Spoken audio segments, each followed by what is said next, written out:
It gives me great pleasure to be interviewing this lovely lady, Siobhan Neligan, director of Minty Creative.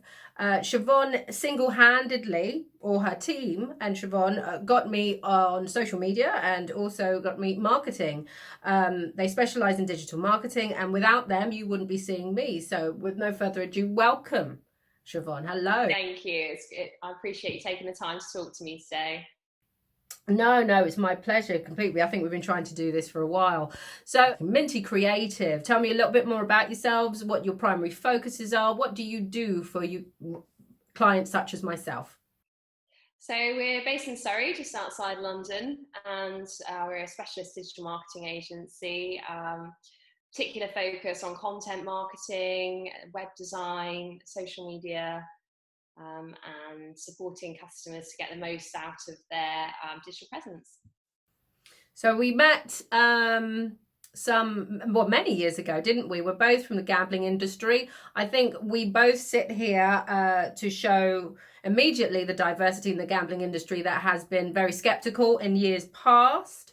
And it's a great industry to work in. We're still both in it. You worked for another agency, didn't you? And your work was so amazing. In any case, or anything that my company or whoever I was working with was doing something, it was a must that you were part of it. And so when you started Minty Creative and you approached me to help, there was no question about it. Really thought, well, that's it. I put everything in your hands. No pressure, no pressure. How has it been for your other clients and yourselves in this time of lockdown? Oh, well, firstly, thank you, Lizzie. That's very kind of you to say. And it's a real pleasure working with you as well. So that's very much reciprocated. For my clients, it is a bit of a mixed bag. There have been people that have done well out of this situation. If you look at the likes of Amazon or Tesco, Sainsbury's, even Deliveroo. And there are businesses, unfortunately, that will take a bigger hit due to the restrictions. So I'm quite fortunate in that the majority of the portfolio of clients that we have at the moment are kind of largely tech and gambling, as you've mentioned.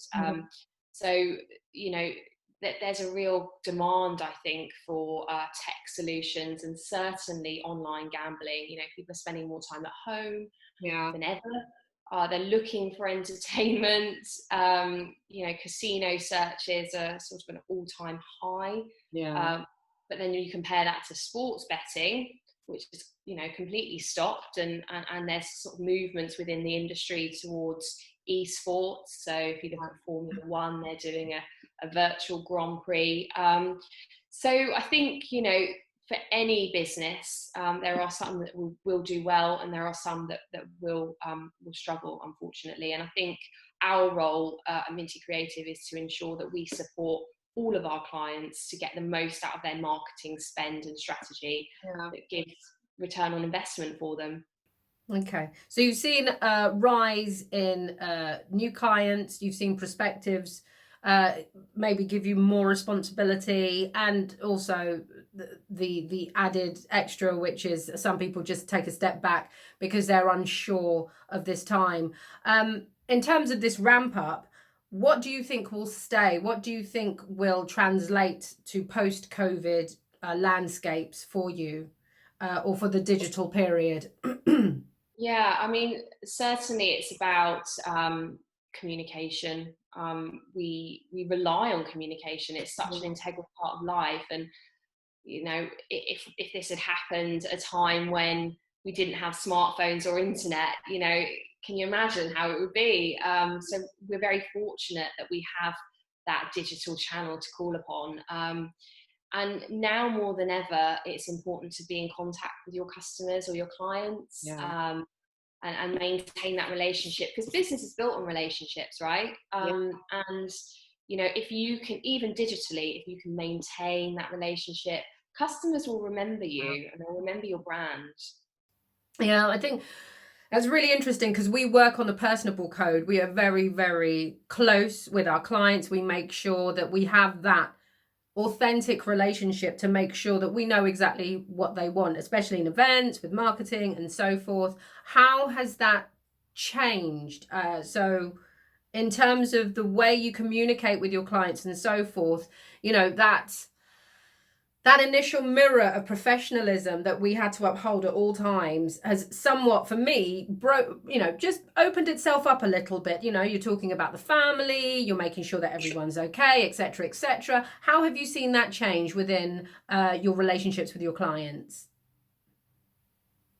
Yeah, I mean, certainly the office has become, has come into your home. We used to have, and 20, 30 years ago, there used to be a real distinction between people going to work and people being at home. Now, with the advent of technology opening that up, that the lines have come somewhat blurred, which is beneficial in some ways, in that, we can access all the information that we need at the touch of a button on a smartphone or laptop.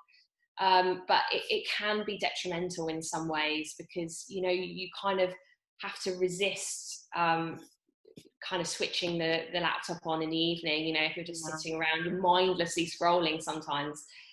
And what's interesting is actually that's a great way to kind of capture new business and capture people's attention, because I think we're quite fickle as a society now. We kind of crave information and data and entertainment, and it's just all there at a touch of a button. So I think business need to be responsive to that as well, and plow ahead with strategies to make the most of that. Yeah, I no, I agree with the working from home. I'm, with a family, I like working early hours, so I'll wake up at 4 a.m., put in 4 hours so that, or 6 or 5 hours, so that when everybody wakes up, I know that I've had a solid block of time to work on something so that I can concentrate on the family. And I did that pre-COVID. But I don't need to do it so much now because it's blurred. I can kind of chop it up and stop for lunch and stop for snacks and etc., etc. But yes, you're right. In that instance where, do I answer this new email, or read this before going to prepare lunch, or having to do this or that or the other, it is quite dangerous to just keep on going and going and going because you're at home. There has to be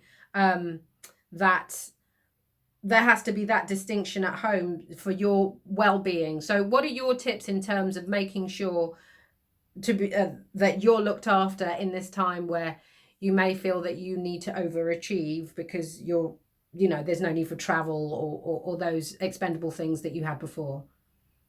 I think it's all about prioritization. So it's about prioritizing time for yourself. It's about prioritizing productivity, thinking about when you're most productive in the day. And for my clients, it's about, prioritizing spend, with revenues impacted for some businesses. Then you have to take those tough decisions about what you spend that money on and how you invest your marketing budget. And the power of digital marketing, and one of the things I love about it is it's so data rich. It gives you all of this insight. It's measurable. You can have an ongoing strategy that adjusts to things to fine tune it and optimize it. That's so powerful. We never had any of that, even 10 years ago. And any business that isn't capitalizing on that is really missing an opportunity. Yeah, definitely. I totally agree. And I think that is definitely something that we'll take with us post COVID. In terms of events, and everything's become virtual, conferences are now distinctly online. And, for the foreseeable, that's what we're going to do. The landscape in terms of post COVID, how do you see the event landscape and what it looks like in terms of having to stop actual, turn into virtual, and then the need to return? Because I'm someone that thrives on talking to people and being in the space, and I am dying to get back out there, but not to the point where I'm going to affect the health of people around me. What are your predictions for post-COVID event landscape? That's a really good question. I think it's going to be different. There's no question about that. We are going to see some degree of social distancing, even at big events. I think there will be, even when we get back to physical, there will be an added emphasis on the digital elements. So, Yeah. what I run for my clients might be a particular campaign targeted around a particular event, or it might be kind of comms ahead of the particular event to try and get that message out there. So the two work really well together. I do agree, you can't replace entirely that person-to-person contact, that networking, that rapport and that trust. In terms of people that do need to make this transition, this accelerated virtual transition, it is quite important. Otherwise, you will get left to the wayside. And do you have any tips for anyone that's feeling that anxiety of showing their face? I know that if it wasn't for you, I don't think there would be a 15 Rocks interview. Do you have any tips for anyone else? Yeah, I think so. Just take it at your own pace. Sometimes it helps us to reach out to either a kind of knowledgeable friend or even a consultancy, and many of the consultancies that I work with, partner with, and my own included, are happy to do a sort of no obligation consultation with you just to kind of talk through some initial ideas. And they'll do that for free, because we actually believe in the products and services that we offer, and we want to sort of spread that knowledge and that learning. I think if you're thinking practical steps, then absolutely the essential step first is to make sure you have a website. Even if you're only physical, you need to have that digital presence, because it's just so pervasive and people can see it online through their smartphone, and you're missing a trick if you don't have one. The second thing is social media platforms. Everyone uses them, or the vast majority of the world's population uses them to some degree. They're completely free. You can set up your business pages on there, and when you feel confident to do so, you can start to publish some content. It might be relevant to your product or services. It might be about you, because actually, and this is something we explain to my clients, is that people want to see that human side of you. They don't just want to see this sort of faceless professional. They want to know who you are. They want to have that connection with you. So never be afraid to share sort of more personal stuff on social. Obviously, no personal data, caveat. But pictures of you with your family, that's always really popular on social. People connect with people, and bring a bit of that to your brand online. And the third thing, of course, is looking at things like campaigns, whether it's via email or social media, or even PPC, Google search ads. There's a whole host of options. Okay. No, that's really helpful. I think there is a lot available, but I think there are some pinch points and things that annoy some. What would you say is the behavior that is made great on future clients, or something that perhaps you shouldn't do? I know the landscape is open to try anything and go for it and so forth, but what shouldn't you do?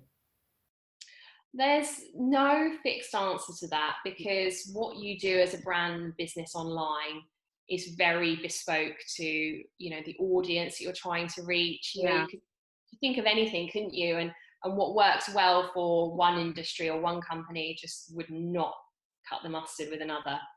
So it's about knowing your customer base, knowing your business, and marketing it on the right channels in the right way to reach them. I think that's the most important thing, and use the insights. If we're talking about social media platforms, that's all available for free via your business page. You can see how many people have liked or shared or commented, and where you see engagement is lower, then you try something else, and you sort of test and trial and error until you get to a rhythm that resonates with your audience and is driving those results for your business. It is a great thing to have in this time, to be able to still attend these and get this information via your virtual platforms. But could the virtual event world take over the actual? What are your thoughts? I certainly think that there is a place for both. I don't think you could have one without the other, because we rely so heavily on digital channels, communications, platforms, technology, mobile phones. Mm-hmm. We just couldn't do without that. And just being able to a conference call via video is so useful in between meetings. But Yeah. I don't think there's any substitute for having that real face time with your clients and prospective clients, because they need to understand you as a Yeah. person, what you stand for, and because that translates into your business as well. I think particularly for smaller companies, it's really important that your clients get to know you and you have that trust. We talked about that, so trust is imperative. Yeah, definitely. Siobhan, thank you so much for your time today. It was really great talking to you. Great to see you as well. We haven't spoken in a while. You've been so busy. I really do wish you the best of luck with everything. For anyone that needs to question it, give me a call. I'll tell you how fabulous this lady is. And her team just work non-stop. So thank you so much. Listen, take care. Keep safe. Stay alert. Love you lots. And I will see you very soon at an event. Thanks, Lizzie. All the best. Appreciate it. Bye.